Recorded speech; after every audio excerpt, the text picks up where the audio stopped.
Pour comprendre l'univers, vous devez explorer l'univers. C'est ce qui nous motive à accélérer l'avenir de l'humanité. Pour comprendre l'univers et étendre la lumière de la conscience jusqu'aux étoiles. Ah, voilà, parfait. Nous aspirons à devenir une civilisation galactique.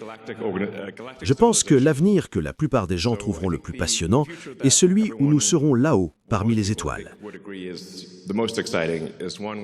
Un avenir où nous ne serons pas éternellement confinés à une seule planète, où nous deviendrons une espèce multiplanétaire, comme dans les meilleures œuvres de science-fiction que vous ayez pu lire, comme Star Trek ou Ian Banks. Star Trek or Ian Banks Asimov ou Heinlein. Et nous voulons que ça devienne réalité. Ouais, pas seulement de la fiction. Transformer la science-fiction en réalité. C'est cet avenir glorieux et passionnant que j'attends avec impatience.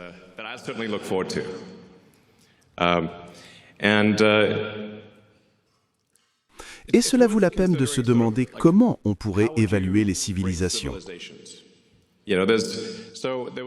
Vous savez, il y a ce physicien des années 60, Kardashev, qui a réfléchi de manière globale à la façon de considérer une civilisation donnée.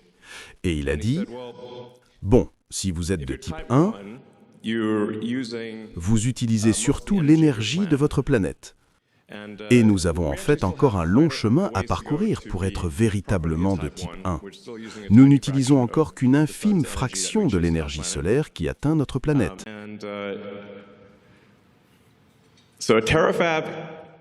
Donc un terafab, même si c'est énorme, un térawatt de calcul par an est énorme selon nos critères de civilisation. Ce n'est qu'une étape, il reste encore beaucoup de chemin à faire pour être une civilisation de type 2 sur l'échelle de Kardashev.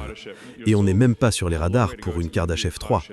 C'est donc quelque chose de très grand selon les standards humains actuels.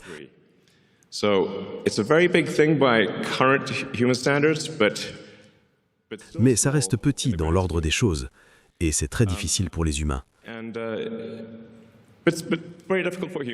Donc, atteindre cet objectif très difficile nécessite vraiment la combinaison des efforts de SpaceX, xAI et Tesla, travaillant de concert pour créer ce projet épique qu'est le terafab.